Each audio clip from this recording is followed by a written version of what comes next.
Hello, everyone. Welcome to Let's Go Up, where we explore the mysteries of the kingdom of heaven. I'm Dean. And I'm Karitas. Karitas, today we are on part 3 of the Mirror of Simple Souls. Yes, part 3 already. Yeah. And you said last week that we'd only gone through 10 pages, but when you really look at 10 pages, half of those have no writing on them in this book. So we've really only gone through 4 or 5 pages. We got a long ways to go yet, people. Stay tuned. Hey.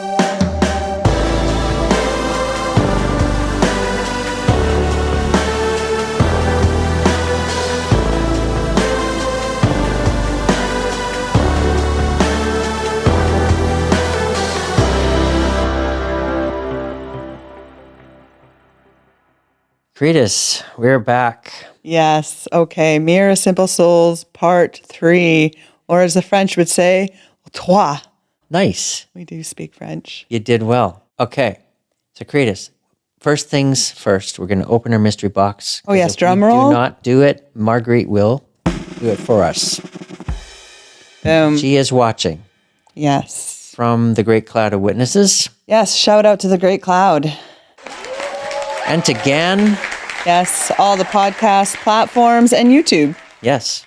Yeah. Wherever you are watching or listening, Thank you for your support. Yeah, and we also have a super cool website, letsgoup.us. Because we are in this together. We sure are, Dean. We are. And if you are encouraged by today's episode, like, share, subscribe, and the notification bell. Ding, ding. There you go. For all your notification needs. Yes.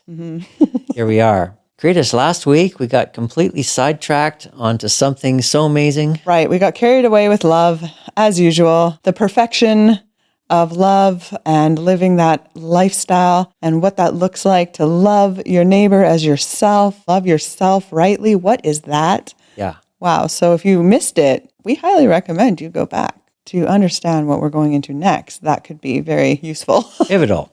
Pivotal. Okay, Karitas. Speaking of love, speaking of charity, Margaret kind of starts this book on those 2 feet. Yeah, the foundations. Yeah. Like, let's just get this out of the way and talk about 2 of the most important things of your life ever. Epic.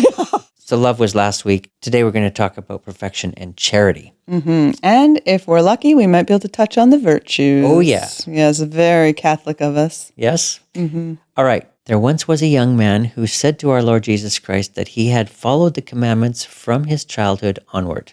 Jesus replied, "One thing still is lacking. If you want to be perfect," there's our word. "Go and sell all you have and give it to the poor, and then follow me, and you will have treasure in heaven. This is the counsel of perfection. Yes. Whoever truly follows this teaching is grounded in perfect charity." Those are some powerful words right there. So Jesus told him one thing was still missing, just one thing. If you want to be perfect, which he did, Jesus, I want to perfectly follow you. Yeah. And then she calls this being grounded in perfect charity. So there's a list here of things that charity is and does. We're going to go through that list. Yeah, I think she touched on this a lot too, because charity is a very big thing in the Catholic religion. One of their main focuses, right? Yeah. I just remember my parents were traveling in Spain and there was some huge religious celebration going on and everybody was in these cloaks and these amazing outfits and it was very emotional and the whole city was involved and they all had that word on crests on their outfits, the charity, which evidently is my name. Right. So they kept taking pictures and sending it to me. Karitas, Karitas, but with a C. For those of you who don't know, there aren't C's in the Icelandic alphabet, hence my name being with a K. So basically your name is charity. Right, yeah. Okay, where were we? Okay, so the counsel of perfection is grounded in perfect charity. So here we have a list of things that charity is. Okay, first one. Charity obeys no created thing, but only love. Okay, so when you start talking about obeying no created thing, that starts getting a bit sketchy for some people because there are a lot of created things out there that we oftentimes obey, but charity rides on a level above all of this stuff. Yeah, it even rides above the cultural norms because living here, we're used to charity. There's lots of organizations built around helping others. We have something called a Good Samaritan law, do good to others, help them if they're in need, you'll be protected legally. But in a lot of parts of the world, that mindset isn't culturally normal. The idea of charity isn't taught. And here she's saying that even if you're in a culture where it isn't normal, you can be so obedient to love that you just naturally live that way. Not because the law told you to, not because society told you to, or your emotions or the cultural norms, but because of love. So I just want to bring something up here because this is a big word that we come across a lot of times if you spend any time around Christian circles, okay? The word obedience. So the word obedience is central to this statement. Charity obeys no created thing. We get very stuck on obedience. But I just want to make the point that charity or love puts you in a position where it pulls you up above the obedience line because everything that love does, it does out of selflessness with a surrendered will. So there's really no such thing as obedience in the way of love because you already are in sync with the will of the Father. Obedience isn't even a thing. It's like this next level where you're not just not trying to obey. Obedience isn't even on your radar. You just do. You just love. You just love. And your will is synced up with His because you're one with Him. Yeah. A few months ago, my husband was mowing our lawn. And 4 or 5 houses down, there was a lawn that was quite out of control. And he thought, maybe I should go ask them if they want me to mow their lawn. And he's like, I asked God, is this you? Do you want me to go mow the neighbor's lawn over there? And God just says, does it matter? And he just burst out laughing in the middle of the lawn, realizing how ridiculous that was. God, is this you? Is it your will? Does it matter? Just walk in love. Yeah. Be love and just chill out. It's like a little kid growing where their parents you don't have to keep asking me. Part of growing is realizing what you're empowered to live in. I want to make just a real subtle contrast here between what the world calls charity and what we're talking about here, because there is a difference. I noticed that in a lot of charities, they do it to be known or to be seen.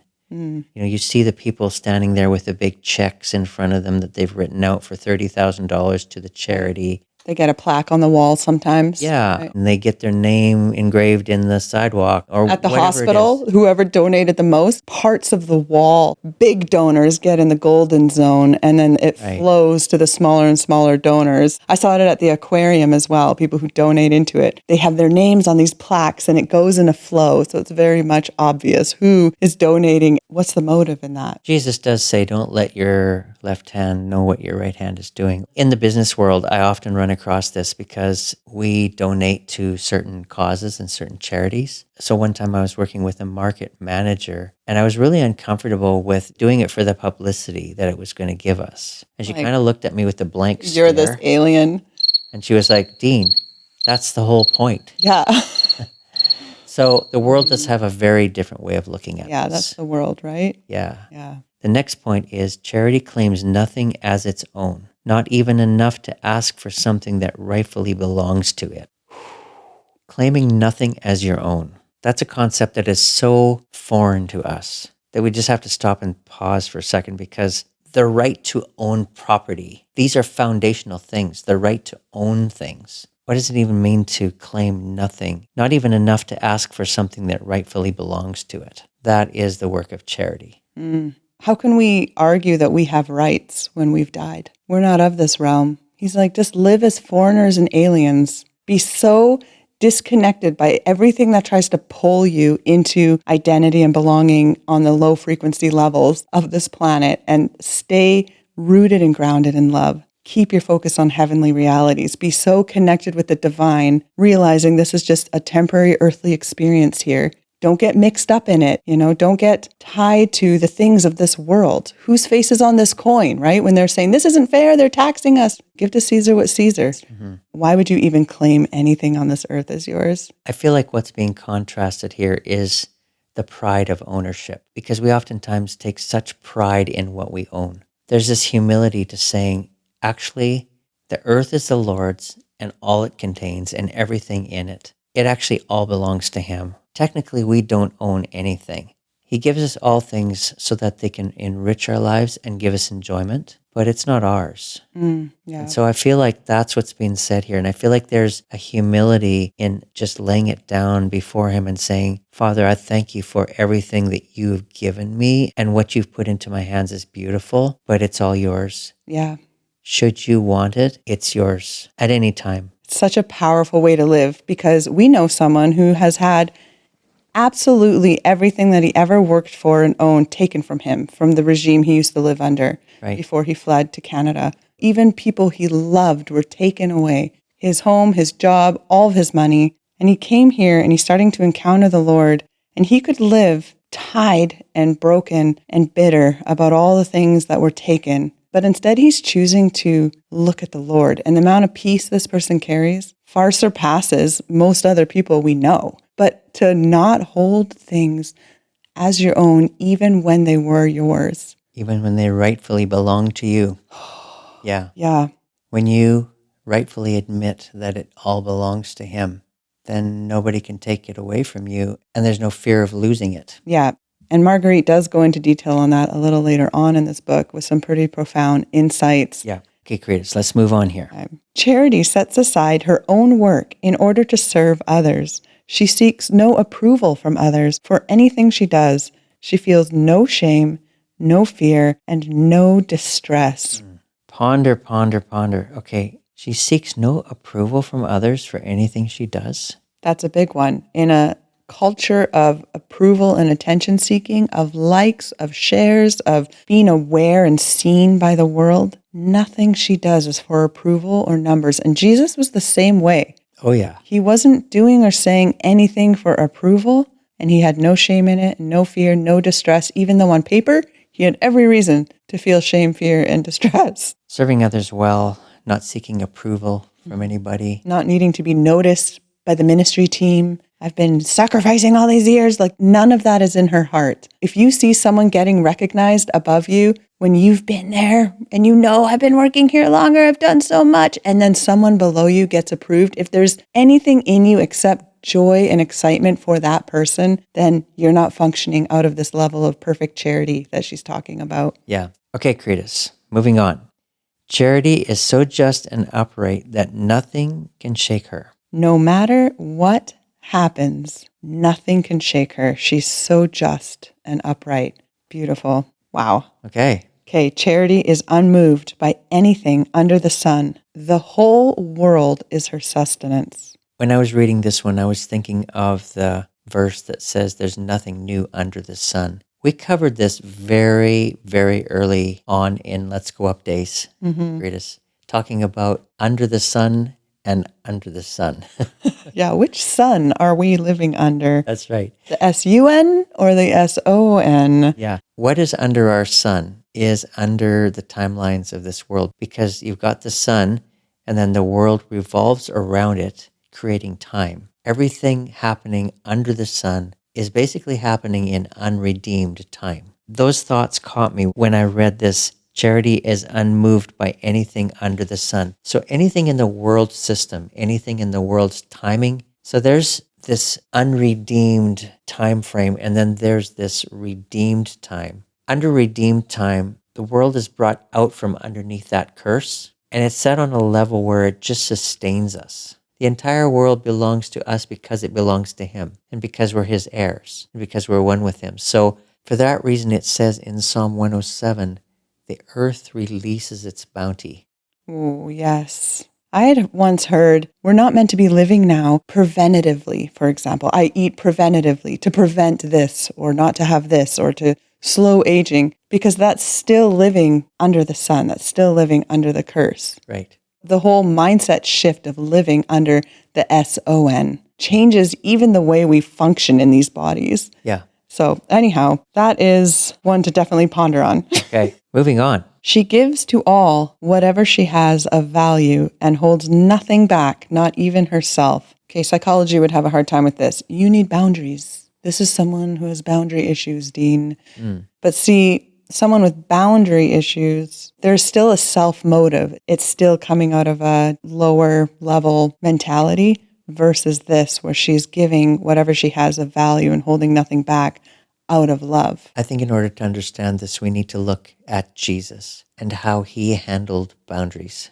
Did he have boundaries? He had priorities. He had priorities, maybe not boundaries. That's such Yeah. a good way of putting it. Because he would be on his way to grieve, and people come surrounding him and harassing him for things they want, and he had compassion on them. Right. And he healed their sick, even though he just wanted a break. Go be with his Father, his priority, loving the Lord. But when he saw these people in need, he wasn't like, guys, I need to set up boundaries. I'm clearly on my way somewhere. He had compassion because he was love. The amount of times that he turned in the middle of being headed off somewhere to help the one, it just showed that he was not living by boundaries. Yeah, the boundaries weren't controlling him. Boundaries is a hot topic right now. And we like touching the hot topics. Oh, perfection? Touch. Yeah, we just touch those things every week, don't we? Many talk shows you listen to, many podcasts, they touch on these boundaries. Boundaries is a buzzword, and it's become preachable even in Christian circles Right. as a virtue. If you don't set up boundaries, Dean, you could burn out. Okay, right there. If you don't set up boundaries, you could burn out. But can you burn out when you're doing everything from rest? There you go. That's the kicker. Okay, so why are you going to be burning out? Is it because you haven't set up boundaries? No, it's actually not. I've been in a lot of situations where people have made a big deal of setting up boundaries. Dean, set them up. Yes, very religiously and very loudly, and proclaiming their boundaries and staking out their boundaries with big, loud signs. I think that that's a self-protectionism thing. And I will go out on a limb here and say that it is not the way of rest. It's something that you need to do when you've strayed so far outside of rest that you have no other solution. Right. You have nowhere else to go. You have nowhere else to turn for rest. Trying to do rest by setting up boundaries will actually not even get you the rest that you're looking for, because what you're seeking isn't found in the boundaries. It's found in something very different than that. So the boundaries are a smokescreen. They're your soul saying, okay, I'm at a place where I can't go any further and I need to make a change, but I don't know how to do it. And so we put this up. Yeah. But what we need to do is we need to actually turn our face towards rest. And in rest, things can still happen and things can still come our way. But you see, rest is a lifestyle. Yeah. So we've strayed out of that lifestyle of rest. And because of that, we have to put up boundaries. That is so true, Dean. Okay, I blew something out of the water. I know I've actually been wanting to say that for a long time, Karitas. So good. We want to say that for 3 years. You said it very well. Here we go. You know, and even last week when she was talking about love, to love him with all of our soul means for the sake of our life, we should speak only the truth. We don't need to set up boundaries if we're living in rest and speaking only truth. You start speaking truth and you don't need to tell people to stop coming to you constantly. They will stop. People stopped coming to Jesus because he just spoke truth. He wasn't going to just give them, the feel good, pat on the shoulder response to their suffering. He was going to point them directly at the truth and say, what are you looking at here? Or he was going to tell them to eat his flesh and drink his blood. Or eat my flesh and drink my blood, right? Like, it sends them away a different way. He spoke truth and then he spoke truth. So, okay, next. This goes on and gets even more crazy. Listen to this one. Charity often promises what she does not yet have, trusting that the one who gives most will dwell most deeply with her. Promising what you don't yet have. Okay, so that steps out into areas of faith that many of us don't go. Yeah, we need to see it before we do it. Okay, God, if you want me to go down this path, you got to show me that I'm able to, or that I have the capability to do this, instead of just going and trusting. I don't think we understand how many times we miss good things in our life because we want to see it there first before we step out. I think there's very much precedent in the scriptures for stepping out and it being there when you step on that first stone. So good. Or maybe not even on the first stone, but maybe as you step from stone to stone, every stone that you step on, the provision is there. Yes. And even when you feel this pull in your heart to go to someone or speak to someone or pray for someone, and you don't feel like you're equipped or that you can relate enough, but you know that this is the Spirit's pulling you there, go. Trust him. He will equip you. Take that step forward. Believe that he's already provided you with everything you need for that situation. Yeah. The more you do that, the easier it becomes because you just start trusting that. You start realizing he's there. So you can promise things you don't yet have. You see this person in need and you know you yourself don't have what they need, but you know exactly who does and that you'll be able to provide it. That's like Jesus, where are we going to find food for all these people? He's like, have them sit down in groups of 50. He's basically saying we're going to feed these people, but he's got nothing. So he's following this pattern. Yeah, he's basically promising what he did not yet have. Go feed them, guys. We have a couple of loaves and a couple of fishes. And this isn't just some imaginary Bible story. No. These are cold, hard facts here, people. This happened. Yeah.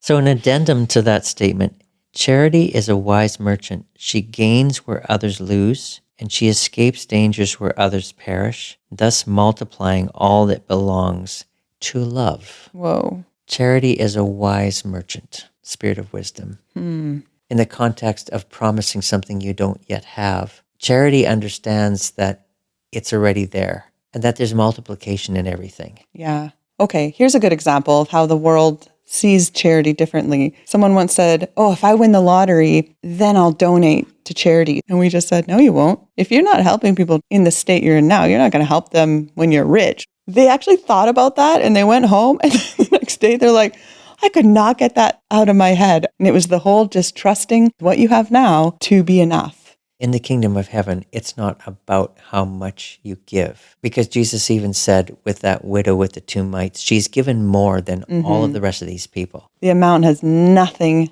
to do with it at all. Yeah. And we've seen the small amounts multiplying to ridiculous levels. Okay, Karitas, before we end here today, we're going to just set something up for the next few weeks. Because a lot of the next part of this book talks about something called the virtues. So we're going to talk about virtues for a few minutes. When I first started reading this book, I kept coming across virtues, and I didn't really understand what Marguerite was getting at. But then I realized that she is talking about the virtues according to the Catholic Catechism. And so we want to go through those because they become very important in the next chapters of this book. Yes, because she says this soul that's so wrapped up in God is now free from serving the virtues. Yes.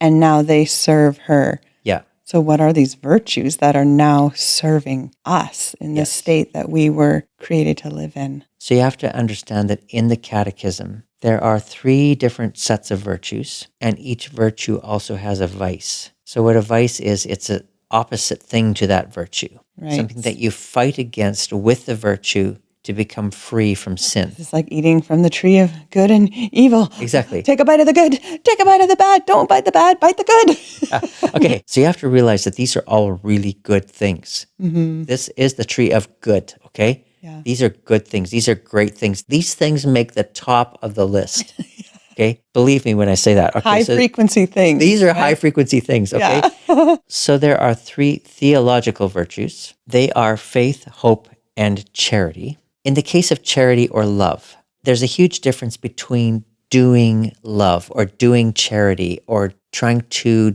do good things for people or do nice things for people or do kind things for people or try to be loving to people.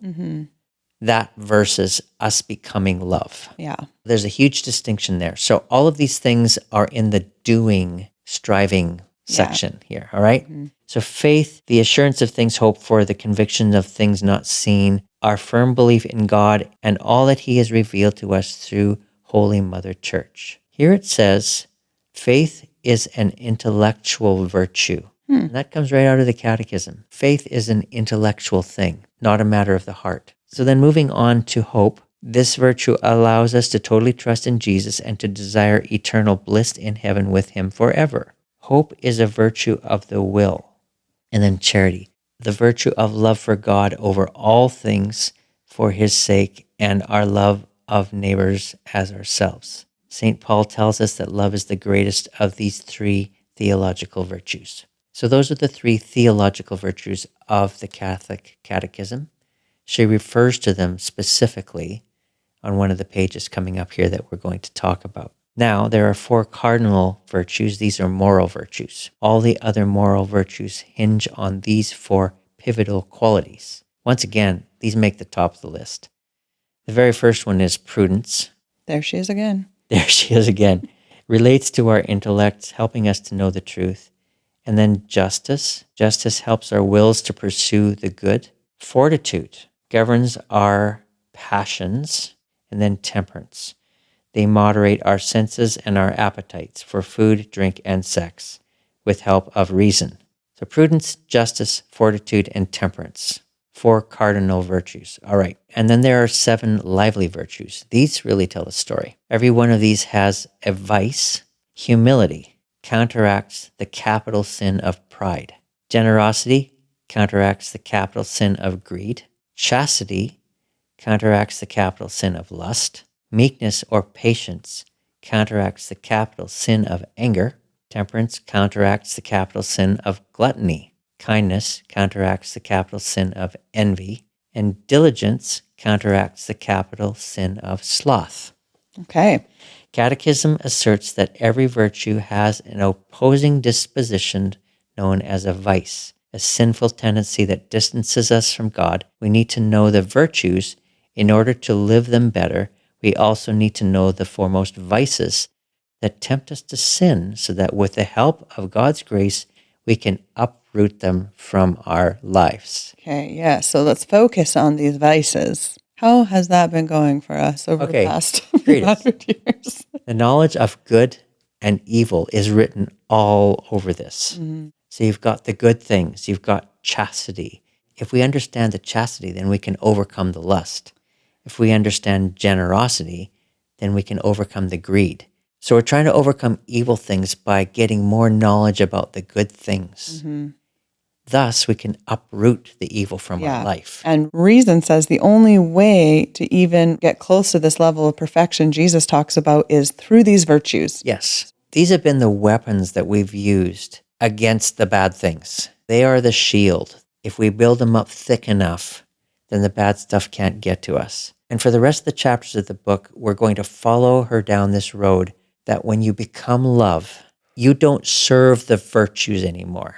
In fact, they serve you. Yeah, reason says we have to do this, and love says that is not true. In fact, love says that the most painful way to live is to lead in love and obedience to the virtues, giving them everything they demand, no matter the cost: heart, soul, body, life. Then she goes on later on to explain how it's actually not bowing to these virtues that lead to a life of rest. And that's what we're going to start on next week. Yeah, this whole focus on God, where we're more aware of His presence and His love than we are ourselves, than we are of these virtues or vices. She really dives into that, and we're going to dive into that with her. Are we ready for this? Prepare your hearts. We are ready, and we're going there. We will see you in a week's time. In the meantime, stay cool and live in rest. Bye. Yes, bye.